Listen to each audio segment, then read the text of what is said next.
Right? It's like a big slinky. It begins and ends. It's the great circle of life. Dang, my headphones are loud. You too? Yeah. Yeah. Well, when you're hard of hearing, it's not a bad thing necessarily. Yeah. Hey, everybody. Welcome. I think we got everything going here.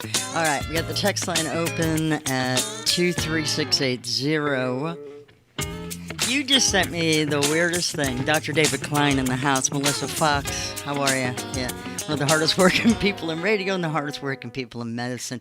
And Dr. Klein, you and I, we've been following this coronavirus thing since December of before it 2019. began. Yeah, Really, okay. since November of 19. Yeah, actually, you're right. And then I came up with that preposterous idea that came out of a Wuhan lab, and then you were like, yeah, that's a great idea, and then nobody listened. Then you said it was part of the gut, and still nobody listens. And then they came up with this pseudo-vaccine that was already out there, and nobody listened. And then you said, they're going to have to keep, that you're going to be getting boosters every 6 months, yeah. yes. And no one listened. And matter of fact, they were like, no. Matter of fact, a week ago, I think it was the guy, the president. Come on, man. That guy, he said, you get the shot, you don't get corona, which is BS. Yeah. And now the CDC is like, hey, if you want a third shot, Just go ahead. Just go on in. Just walk in. Just ask. tell the pharmacist that you think you need it, and they will give you that third shot. And got to be no kidding blood me. tests are necessary because of what?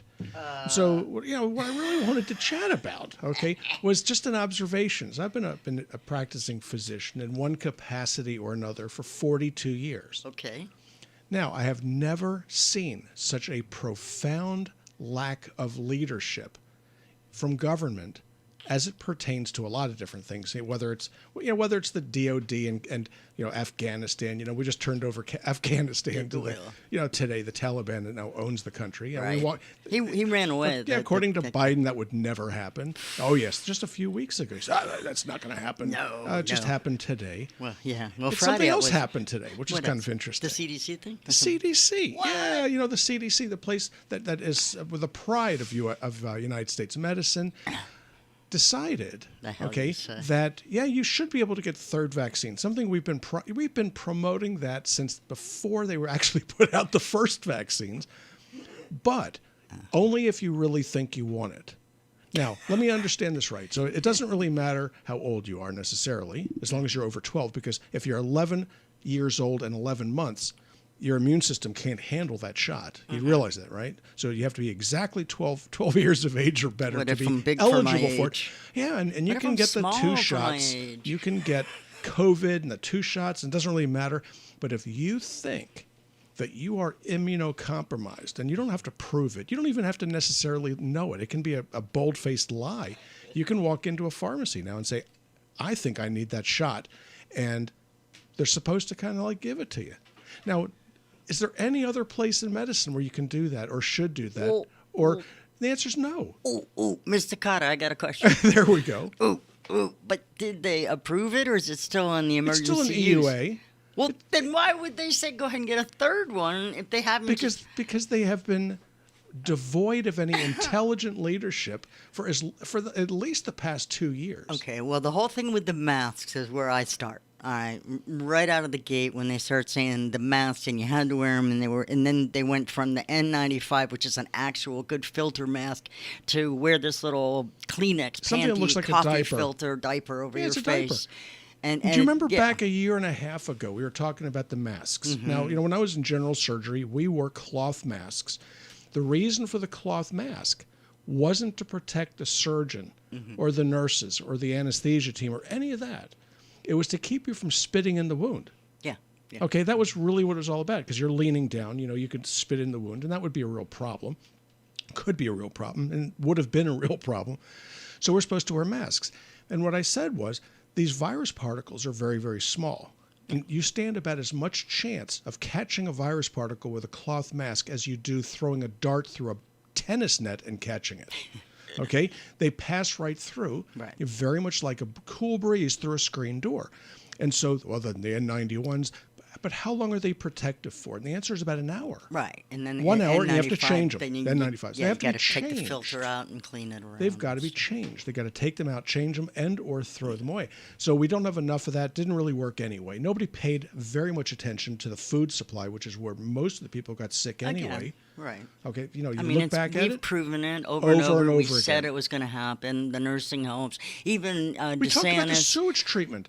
Okay, let's go out there and you can do broad brush COVID screening through sewage. I was laughed out of town on that one. And yet you see, if you're looking at any of our local news They're talking websites, about it now, 2 years later. It's down there, but it just like 5 stories in. Altamont tests, the water, fecal, blah, blah, blah. And it's like, come on, we've been talking about this. You can test 10,000 people at one time by taking a dip out of the sewage treatment and know where and what the general population is doing. They didn't want to talk about it. It's the damnedest thing. Well, no one wants to answer the phone. Answer the phone. There's nobody there. That's actually one of the best things that's happened out of COVID is that the government workers aren't in their offices. Nobody's They can't do any damage if they're not sitting at their desks. What are they doing? Well, they're sitting at home taking phone calls. Yeah. I'm listening to, trying to get a hold of these people is a joke. 23680 is the text line. If you want to text in any questions, give us as much information as you think is necessary for us to actually answer your question. So would that make you angry? It's like looking at the Surgeon Generals. There hasn't been a good Surgeon General since C. Everett Koop was in there. I liked him. He was excellent. I met him one time. That was one bright son of a gun. Now they put these people in there that take photos well. Their positioning. Yeah, it's all about the look. protocol and the people. It's the look. Now, Everett Koop was not a good-looking guy. Not at all. No, but he was a really good leader. So the CDC has said, hey, if you think you want a third shot, you don't have to have any blood test to find out if you've got enough antibodies or what have you. Just randomly walk in, and you don't even have to prove that you've had the first shot, second shot, or they'll just give it to you. Doesn't matter. Go just ahead. walk in, just grab it. Done. Yeah. So now, how many other things in medicine can you walk in and get without a doctor's approval or at least a recommendation? So why not just go ahead and put antibiotics into vending machines? I think it'll do about as much damage as this is. Yeah. So we have people out there that are going to do damage because, something? They may not necessarily be trained to know when, or how, or even if they need to have it done at all. Well, and I'm really very much a libertarian. I'm very much into freedom. Dr. Klein. But I'll tell you Friday they come out and they say, okay, if you have a transplanted organ or something, then you can get the third shot. So you got all these older people walking around going, well, I don't really qualify. What the heck? And then the next day and a half later, they're like, oh, come one, come all. Yeah, it speaks volumes to incompetence. It speaks volumes to the misinformation and the guidance and lack thereof that we've had for the last 2.5 years. Maybe not as much, but where'd the leaders go? I didn't vote as a physician for the Surgeon General. The leader of medicine. Wow. The director of the CDC. These are all political appointees. What does that tell you? Okay, it tells you that somebody decided that they either bought their way in, or they're getting their back scratched, or they're putting somebody in there that knows how to say yes and no on command. That does not warm the cockles of my heart. Yeah, it's just the way these things work. It should make you wonder. But in any event, I've lost essentially, I'm gone now with regards to confidence in our leadership as it pertains to crisis management. All right, let's take a quick, let's Maybe take not. a quick break. Turnabout on a moment, on a dime. Thank you. Turnabout. Thank you very much, computer. All right, we're going to take a quick break here, and we're going to check the text line. We're also live on social media where we answer questions during the commercial breaks. So you can find us at Stages of Life Medical Institute. Just search that on your favorite social media platform. You're listening to us because we know what's going on. I mean, let's be honest, Dr. Klein. That's Dr. David Klein. I am Melissa Fox on News Radio WFLA Orlando. I found the button. Yeah, well, it's kind of interesting. They should at least make those things in. Oh, there's little motions, the little GIF things, so they bounce around so you can find them, or pass over it and it turns into a big face. Yeah, instead of finds into it, we're talking like hovering the mouse. I'm on like a VPN, which is a virtual private network, and when you when you get there, the arrow, instead of being your regular mouse arrow, it's like it's a teeny weeny little dot. I'm like, yeah, I mean, it's not helpful. It's not helpful for people really that are much older than about 16. All right, shush. Okay, it's true. It's true. Okay, so Elizabeth has a question. If you got 2 Pfizer shots, should you switch to Moderna for the third for a diabetic with a heart condition or for a healthy 65-year-old? It doesn't really matter, as it turns out. So over the past year and a half, I've been doing antibody studies, looking at how much antibody is present. And what we found that it wears off at the T-half beta, or the elimination half-life of these antibodies, is about 90 days. So the greater the amount that you start off with the first inoculations, the longer it's going to last. But on average, it's anywhere from 60 to 180 days. Does it matter which one you take? The answer is no, as long as it's not the Johnson & Johnson, which doesn't work nearly as well as either the Pfizer or the Moderna. So I got the Moderna, my wife got the Pfizer. We had the opportunity of drawing antibody levels on a weekly basis for the better part of 3 months to see what would happen. As it turns out, her antibody level was 1/2 to 1/3 of what mine was, and she wore out at 6 months, and I'm going to go out at 8. So does it matter? The answer is no, because I've had other people that had exactly the opposite experience. So what I'm telling people is just get what they have. If you walk into Publix and all they have is Pfizer, you thank them and you take the Pfizer. If all they have is the Moderna, you take the Moderna and you thank them. Always thank them. But if it's the J&J, then you keep walking. So that is what I recommend. As far as the heart condition, all the more reason to get it. Okay. Okay, because the people that are dying from COVID are not necessarily the healthiest people that are out there. Although there are a number of people that have died, gotten sick, and died from COVID with cardiac complications, perhaps because they didn't know they had a heart condition to start with, or perhaps they were just extremely unlucky. But if it were me, I would be getting it. I'm 67. I'll be getting mine. When will I get mine? Yeah. Okay. Knowing my antibody level, I'm going to wait 4 weeks on mine, but my wife is supposed to get hers today. Today? Yeah, although today's not going to happen because my stepdaughter got stung by this odd caterpillar, and so she's at home, with a swollen up arm. It's kind of one of those days. So we had a lot of different questions there. Hey, Iggy, what's up? Wear our mask. Hey, Iggy. Iggy, how are you doing there, Iggy? You know where my mask is? Your mask. It's time for Stages of Life Radio with Dr. David Klein. Have a medical question? Call 407-422-1212. That's 407-422-1212 or text 23680. There we go. Okay, welcome back. How are you? Yeah, all right. Oh, there it is, that lovely music. Okay, so there you go, Dr. Klein. We were talking about the CDC and how they are all over the place, like wet tuna fish on the sidewalk. Yeah, it's just insane. Okay, because their job, the CDC's job, is supposed to be monitors for infectious disease, to keep us safe of things coming into the country and things that might be developing, and as a repertoire of expertise. And I do use quotation marks there these days, with regards to identification of disease processes. And there are a lot of smart people in Atlanta at the CDC. I'm just not convinced that the political appointees are all that smart. Many of the ones that we were seeing on TV with President Trump have disappeared. I don't know where they went to. They had smart things to say and they disappeared. The only one that seems to persist is the good Dr. Fauci, and he says what he's told, apparently. So what do I think? I don't think much of them anymore. The NIH, marvelous organization. Leadership, not so much. So, why is that? It's just like anything else in government. Eventually, it too would become perverted, and I think that's what's happened. So, do I believe in the vaccine? The answer is yes, absolutely. Did I get the vaccine? Yes. The word is absolutely. It is extraordinarily important as a physician to speak honestly and actually do what's best, as opposed to just kind of talking the talk and then walking in the other direction. I agree. I have been in my office every day since this pandemic has occurred, except for when I actually got COVID. And I had to find my way out of the office for a couple of weeks, which gets back to another CDC recommendation that turned into absolute fecal material. Well, if you get COVID, you can quarantine yourself for 2 weeks and then you can go back to work, back to your family, and not worry about it. Doing these PCRs myself, okay, and I have a super machine for this. probably the best in the country. Why? Because I really am that kind of guy. And what we found was that people could be positive for 6 to 8 weeks or longer. Now, imagine that. So they go ahead, they've got somebody who they know has COVID, because we do contact tracing, which they didn't do, by the way. This is part of the joke here. And then they'll tell you to go back to work, back to school, back to whatever you're doing without knowing that you're safe.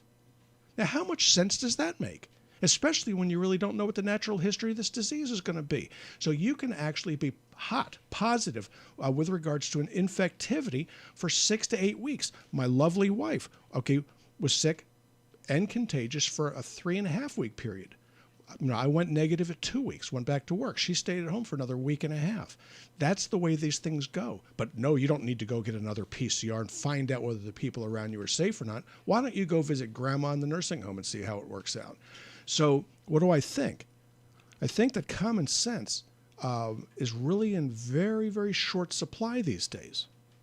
So let's grab a question before I go off on a major tangent. Another tangent? Oh, I'm annoyed. I'm really, really angry at the CDC right now. And with good reason. You don't see me angry real often, do you? Not really, but the thing that gets me is that they should have just authorized use first. Before they're I don't know, putting the cart before the horse. They don't know the difference between the cart and the horse. I am so underwhelmed by our leaders. They're not leaders. They're not even good followers. I have to wonder what the reasoning is behind it. All right, let's go ahead. There's something political. Now, you can count on keep it. in mind, we got radio people and we've got our folks on the social media as well. Well, let's get them all. Let's go ahead and do it all. All right, here we go. Dr. Klein, have you researched the crazy stories of what the vaccine can do to you?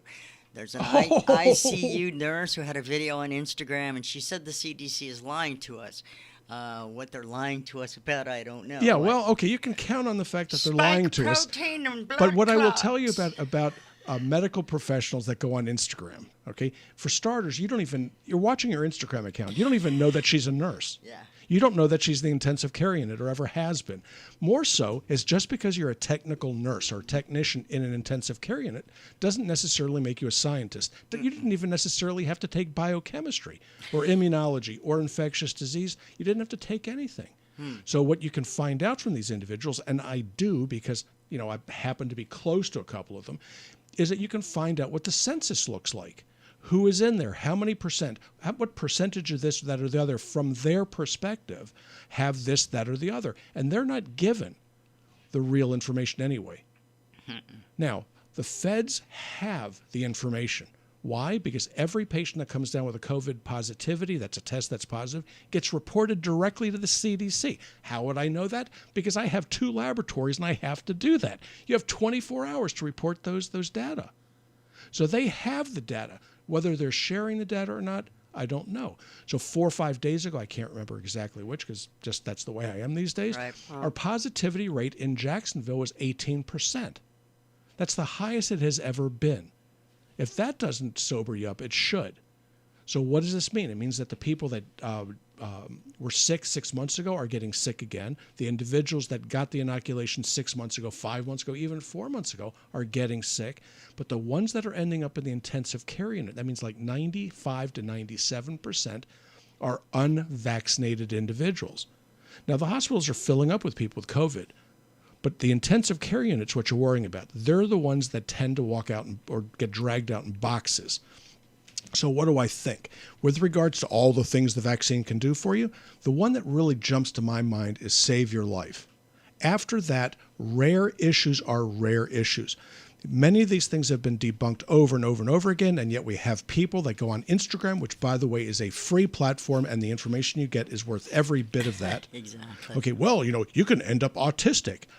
That was debunked 25 years ago. The doctor that promulgated that stuff in Britain had his license removed, and he was run out of town. Okay, his data was wrong. The Dutch went in and spent several $1 million to try to reproduce it and couldn't. And so guess what? We still have geniuses out there quoting, well, I'm not going to get it because I might end up autistic. You already are autistic. Let's understand how this works. All right. Let me answer Donna's question. What about the Myrna and the antibody-dependent, I think enhancement? She's mRNA and the antibody-dependent enhancement? Okay, here's what this is all about. First of all, talking about Okay. Now, here's the deal with the inoculations. What do? They take one protein, okay, one messenger RNA inducing a particular protein called a spike protein to be produced by something called phagocytes. It's a small subset of cells that eat the chicken lipid that it's floating around in. And then you develop antibodies to the spike protein, which is not a protein that you find in human physiology. So then all of a sudden the antibody levels go up, IgG goes up. How long does it take to do that? The answer is 6 to 8 weeks. So you get the first shot, it lines up the T cells, you get some T cell memory out of it, you get a little bit of IgM, which really doesn't do much good for you.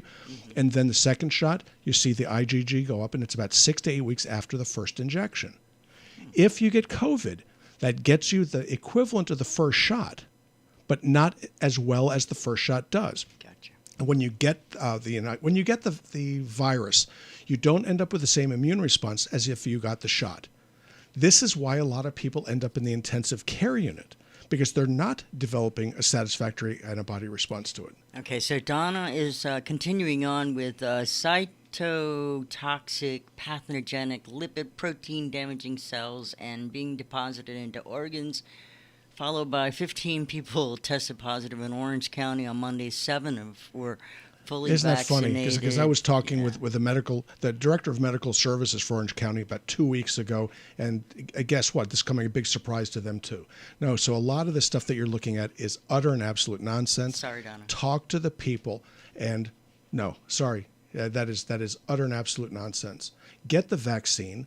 Okay, I lost a patient. My first patient of mine that died was 2 weeks ago. Yeah. She passed away from COVID. Her husband is still in the intensive care unit and may not make it. Her 2 daughters came in to find out which vaccine I recommended. My recommendation to you, Donna, is the same thing. Okay, now I've got 2 patients that have congestive heart failure, and one of them is 15 years old, may need a heart transplant. The other one's 72, and he's too old for one. So, it's a funny kind of thing how this works. Yeah, well, how are you play treating your them? odds. A lot of people are wondering, when you say these things, how would you treat, or have you treated them? I treat them. Okay, what I try to do is I try to enhance their immune system the best that I can, and that's a show on itself. Mm-hmm. There are things that you can do. There are things that you can do for the inflammation. Actually, very easy things to do. So how do I treat folks that come in with COVID? Now, I get calls all the time from patients. I got COVID. Can you help me? And I go, yeah, we have 2 rooms that we have dedicated for people that are hot. We keep everybody segregated from them, and I go in myself. Okay? And here's how it works.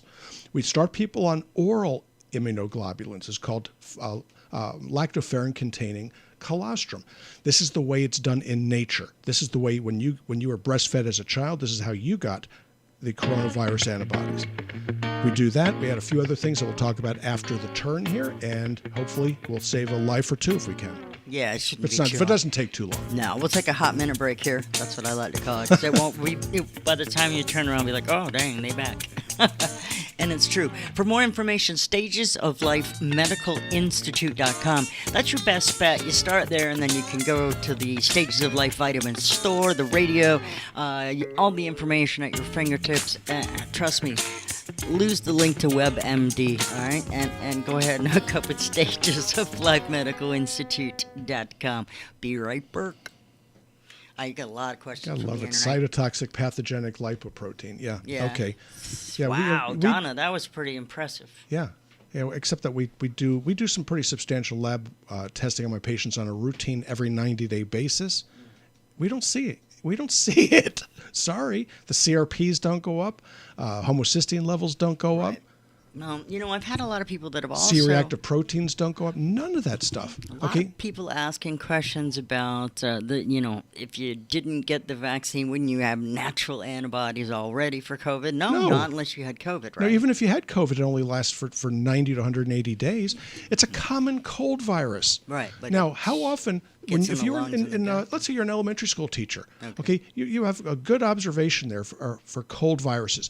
The colds go around the classroom and then go around again. Mm-hmm. That's why when you have a young kid, you keep catching the same colds over and over and over again, because your body only maintains immunity for about 90 days, if you're lucky. 180 days if you're really lucky.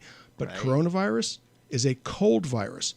Now, the good news in all this is that after the first exposure, then your chances of getting really, really sick drop off dramatically. So if you have a baby, the first time they catch a cold, they have a fever 103, 104. The next time they get it, it doesn't really quite go up as high. When you become an older child and adult, you may not have a fever at all from a cold because your body is getting better adapted to it. But it's that first time that'll get you. And that's what's putting people in the hospital and putting them in boxes and bags. Eesh. Okay, so we got a lot of questions that are totally not COVID related. Good. Isn't that awesome? I love it. It's about time. Yeah, it is. So, anyway, we can go ahead and take a couple of them. All right. That'd be awesome. They're on the regular text line here. And for the rest of you on the social media, hey, thanks for hanging out with us. Very nice to have you along with us. Okay. Okay, wait. And everything came to a complete stop. You know, we're doing the social media thing at the same time. It's the Stages of Life Radio. We do this Sunday afternoons, 4 until 5 p.m. It is live. And the text line is on fire, as I like to say. I am Melissa Fox. Dr. David Klein. He's the expert and resident. And, yeah, it's true. It's true. And so go ahead. Let's look at the thyroidectomy patient right there. That's Ellen. She says I love this question. 49, premenopausal, just underwent a double mastectomy for ER-positive, HER2 negative breast cancer. Oncologist once put me on tamoxifen. I also have Graves' disease. Had a total thyroidectomy 18 years ago. Currently have stable levels on Unithroid and Cytomel. Question is, should I fear that tamoxifen will put me into menopause or help me suffer menopausal symptoms, and how will tamoxifen impact my thyroid levels? I love that question. That was a really good question. Number one, autoimmune thyroid disease increases your chances of breast cancer. Okay? Now that you've got it, now you understand how this thing operates. Second thing is that the tamoxifen is going to put you into menopause, but if you're taking the T4 and T3 combination that you're doing right now, you should be okay. Reason is that estrogen, estradiol in particular, influences TSH secretion. So it will actually make you hypothyroid, but if you're taking the T3 and T4, it doesn't make any difference. So what you have to do under this circumstance is monitor several things. 1, T3, number 2, T4, free T3, free T4, and then ask your doctor to monitor estradiol and progesterone levels, because you have to have a little bit of estrogen and a little bit of progesterone to make the thyroid work appropriately. So the answer is you should be okay. Teresa, 49 years old, had a blood test and my alkaline phosphates were flagged as low. What does that mean? It means good. There's nothing wrong with that. Alkaline phosphatase is one of those liver enzymes that we worry about when it's elevated. When it's low, it means that somebody handled the sample properly. Yay. Yay, good for you. All right. Back to a question that actually had some roots, unfortunately, in COVID. You mentioned it before the break, and this question is about collagen. We were talking about that right before the commercial. What are some of the things that we would need to build our system, our immunity system? Collagen isn't one of them. No, but what is going on here with this collagen question? I'm not sure. Why 1, 2, 3, 10? No? No, okay. If you're going to take collagen, okay, you're going to take it for a couple of reasons. It's either going to be take to improve your skin quality, and it works beautifully for that. It'll help you with degenerative joint disease, things like knee, hip, and shoulder problems. And what you're looking for is something called UC2, which is type 2 collagen. Yeah. The rest of it's junk. Okay. So when you're doing it, that's how it's done. Does it help with your immune system? Negatory fat. But colostrum does. Colostrum does. That's not the same thing as collagen. Colostrum, yes. Collagen, not so much. So what does the colostrum do? It's gamma globulin. It's protecting you, especially it goes through the gut into the bloodstream the same way nature intended it to. Nowhere, okay, in nature were we born with PICC lines so we could get plugged into IV gamma globulin. The way that you pick these things up is through your food, through the milk that you suck down. That's how it works, and you can do this as an adult. You don't necessarily have to have a lactating female handy, although if you happen to have that, good luck. Now, what else does it take to get your immune system up and running? The most common of all nutrient deficiency states are mineral deficiency states, and the immune system is extraordinarily sensitive to deficiency states of this nature. So, you need to take zinc. What a genius thing for them to say. Okay, but what about magnesium, which is actually a more common deficiency? Careful. What moieties do you need to be taking? What amounts do you need to be taking? Is it age adjusted? Is it medication adjusted? And these are the sorts of things that your doctor is supposed to be able to tell you. And yet frequently they don't know or don't care. Ooh. So what I will tell you to do, what I will ask you to do, is to go to stagesoftlifevitamins.com, look up magic minerals. Okay. Don't buy it. Oh, no, don't do that. But go look at it and look at what's in it. Okay, look at what's in it. That will give you a general idea of what the average adult needs on a daily basis. Okay, that's what you need. And if you see zinc in there, you're going to see zinc in there. Wouldn't you know? You're going to see magnesium. You're going to see manganese. You're going to see molybdenum. You're going to see silicon. You're going to see all kinds of minerals in there. Now, what about vitamin D? Vitamin D is not a vitamin. It's a hormone. 40% of the population is vitamin D deficient, and it does in fact affect your immune system. So all of these things are important because your immune system, again, is very, very sensitive. But what do you want to do? Just wash your hands, get your inoculations, avoid people that are sneezing, coughing, and carrying on, and don't do anything stupid. And you should be fine. Get the vaccines and stop whining about it. People are out there looking for reasons not to do it. And they tend to be the same people that don't want to get flu vaccines, and they don't want to get this, and they don't want to get that.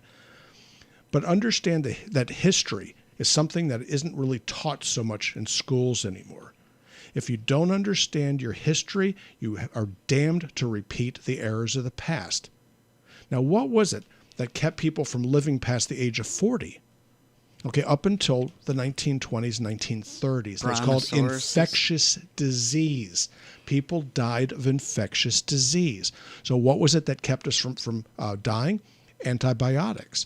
What kept us from getting the infectious disease to begin with are the inoculations. So back in the day, it was not uncommon for people to die of, let's just say smallpox, something that you see very frequently these days, right? Smallpox was a big killer. Okay, until Jenner came out with the smallpox vaccine. We don't remember that too much, do we? Because we don't see it so much. What about the Salk vaccine for polio? You don't see too many kids running around, with withered legs and arms, right? Doesn't seem to happen quite as much. But when I was a child, they sure as hell did. When I was in elementary school, every month or so, there was an empty desk. Okay, so the anti-vaxxers right now are going to bring this back to you, just like a rerun. But it's not the same. Hey, here's a couple of things. Now, a lot of people are using the word lately, prophylactic, which is nice because it helps prevent birth. It really does. Yeah. Right. Oh, different prophylactics. I'm sorry. Different kind of preventative gotcha. use of the word. Here's another one. I heard if you go on preventive, it's IV. Ivermectin. It can protect you from the COVID. What do you think, Doc? I think you're wrong. But I tell you what you can look up, and that's to go on the National Library of Medicine, PubMed, PUBMED, and do the following Boolean search. Acetylcysteine, leave a space, a little plus sign, and then put COVID in. And as of Friday, you'll see 72 articles looking at the preventive benefit of N-acetylcysteine for COVID as well as the treatment of it.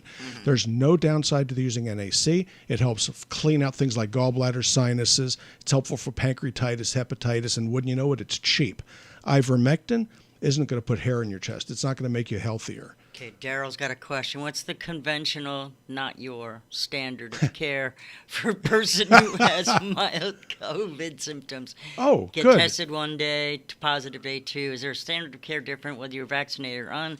I did not hear you finish your answer to your standard care. Here's the standard of care. The standard of care that's out there is you can't go to the emergency room. Okay, unless your oxygen sat's below 90, which means that you're in extremis. Now, do you have an oxygen sat meter at home? The answer is probably not. So they're closing down the emergency rooms, except for people that are really, really, really sick. So what do they tell you to do? Take Tylenol. What else do they tell you to do? Stay hydrated and stay at home. Yeah. But in 2 weeks, you can go about your business. No, actually, what I would suggest that you do is not to pay as much attention to that as you think. Okay. I would be taking the colostrum. It helps in about 30 minutes. For my patients, and it's not something that you'll be able to do necessarily, and this is going to be to take hydroxychloroquine, sometimes known as Plaquenil. That is one of the most outstanding medications that's ever been introduced for this. Okay. It goes to work quickly. The temperature drops to normal in about 30 minutes, and it's cheap. Did I take it myself when I had COVID? The answer is yeah, and that's what made a believer of me. My wife, who also is extraordinarily skeptical, waited for me to take it, watched my temperature drop, and then she started doing it. She is no longer skeptical about that. Okay, she's skeptical about most everything else. All right, at your own risk. Roy, are you there? At your own risk. Roy, how are you doing? Oh, all right. 3 brief questions. Rand Paul said the opposite of you because he said that he got COVID and he's not going to get the shot. And you said just the opposite. That's my first. Okay. Well, I'll tell you what, Rand Paul, it makes a great senator. Okay, and he is a physician, and he's entitled to his opinion. I had COVID, I got the inoculation, and I plan to get it again. He doesn't treat patients. He hasn't in years. We are actually doing the antibody studies on folks, and I take care of people that get sick. Gives me a bit of an advantage. Okay. Number 2. What's number 2 there? Second one is all day you hear these talk show hosts on the radio talking about masks don't work, shots don't work, people are getting. It's just it confuses people. I wanted to know what you. Okay, what I think.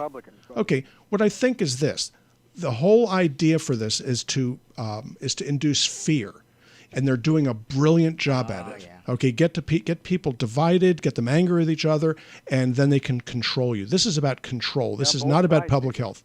So what do I think? I get the vaccine. I'm going to get the vaccine. I'm going to go ahead. I'm going to get the booster. My wife is getting the booster. I'm recommending the booster to my patients. We actually test the antibody levels. And when that level drops below 2, that's when I suggest that they go get the vaccine. Up until that point, I don't think it's necessary. So we do it a little bit more scientifically, but go on. Roy, question 3. First thing is I got the Johnson. I heard it was 85% effective against the It's Delta. It's 67% at best. Roy, No. you got that because you only wanted to get one shot? Yeah. You're lazy, you didn't care? Why would you choose the Johnson & Johnson? The second, it's a Johnson. I was told I don't need the second Johnson. Well, you're wrong, okay? And what you were told was incorrect. If you actually read that CDC's most recent recommendation, which came out this morning, it suggested that you get one inoculation of either the Pfizer or Moderna. Right. No, there wasn't no booster for J&J. That's not what I was saying. It wasn't any John. good for the first shot. Why would you get it again? Anyway, thanks for the call, Roy. Appreciate you. Yeah, he got fooled once. Why not fool him again? And goodbye. 407-422-1212. Well, we weren't sure. The Linda, who was screening the call, she was like, man, I don't know. I could lose him. I'm not good at this phone. I'm like, no, don't hang up on him. We'll answer it. See what happens. See? That's what I said. Good call. Sure. 407-422-1212. We do have a lot of stuff stacked up. People are scared. Of course they are, including somebody in the morning. I had a patient came in on Friday or Right Thursday, back. new patient, and she was asking me all these questions over and over and over and over again. And I told her, I said, your problem is you're scared. Scared. And she started to cry. Don't cry. No, don't cry. She was scared to death. Yeah, don't cry. Well, you know something? They win. When you're scared, they win. Do not let them win. And, that the folks that we have elected right now, they may not be working in our best interest. I never used to think that. I think this now. Wow. Okay?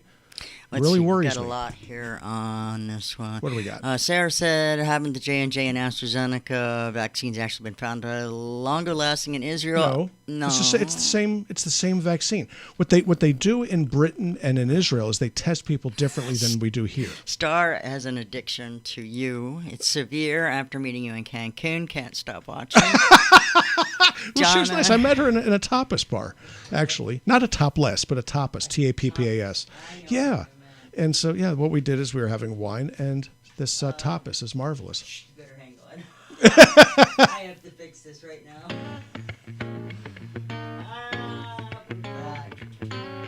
That was like the quickest break ever, and I wasn't paying that much attention. I apologize. I didn't know it was going to go that fast. I was reading all of the comments. We got a lot of people watching on Facebook and Twitch and Periscope, and I don't even know at this point. Anyway, thank you so much for checking us out. We'll try to answer those questions during the next, we should answer some of them now. What do you think about this one here, Dr. Klein? Elizabeth says, heart disease, 60-year-old female with 0 hormone levels. The doctor said she couldn't take hormone replacements due to heart disease, severe atherosclerosis, and 2 stents already. Now I have osteopenia and got twice as bad within 2 years. per the DEXA scan, what do I take before I progress to osteoporosis? I would find a better doctor. That'd be the first thing I would do. Something's not right there. Okay. Talk to me, Dr. Number Klein. one, if you have no estradiol in your system, none, then you're likely to become osteoporotic. It just works that way. You have to have some estradiol, even if you have estrogen receptor positive cancers. If you don't, your heart will start to get into trouble, your brain will get into trouble, and you'll develop osteoporosis. It's just a slower death. Not a good way to go. The fact that you have no hormones is bad news. Now, people develop cancer not when they have high estrogen levels typically, but when it's very, very low. This is the reason why the elderly typically get breast cancer and kids in their 20s when they have too much estrogen and they're running around chasing guys. That's why this typically happens. So for the osteoporosis, I'm going to recommend that you have your doctor set you up on low-dose estradiol. You can get the patches. You can get the little tablets at bedtime. Do as you wish. 0.5 milligram to 1 milligram at bedtime of estradiol is usually sufficient. To deal with the osteoporosis, you take vitamin D3, 5,000 IUs daily, something called strontium citrate. Okay, you can go on stagesoflifevitamins.com and just look up strontium, and it'll give you an idea what you're looking for. The dosage there for you would be 2 capsules a day. When you hit 70, it bumps up to 3. When you hit 80, it bumps up to 4 because it has to do with GI absorption. And then the last piece of that puzzle is a vitamin called K2. That's kappa 2. Why? Because you have to have vitamin K2 for bone deposition of calcium. Mind you, I did not say anything about taking additional calcium because odds are you're getting more calcium now than you did when you were a teenager. So osteoporosis is not a calcium or phosphorus deficiency. It's a deficiency in estradiol, vitamin K2, vitamin D3, and something called strontium, which is a mineral. Strontium. Okay, let's see. Not hard. No, not at all. Let's see. I have one right here. My 73-year-old husband had cardiac workup recently. His MRI shows a calcium score of 1947. Very high. There are also different right coronary artery blockages within 60 to 70%. Stenosis, there was also stenosis of 50 to 60%. In the circumflex artery proximity, I'm very concerned. His stress test was good. He's asymptomatic, plays golf 3 days a week. Okay, well, just to put it in perspective, I'm a 67-year-old husband, and I have a calcium score of 0. So you can actually prevent this, okay, but it didn't happen here. So what can you do? The first thing you want to do is decrease blood viscosity, that stickiness of the heart, stickiness of the blood as it passes through the system to include the heart. And you do this, oddly enough, with fish oil. That reduces your risk of heart attack and stroke 15%. The dosage is about 1,500 to 2,000 milligrams of the combined EPA and DHA. That's not the size of the capsule, but the amount of the ingredients.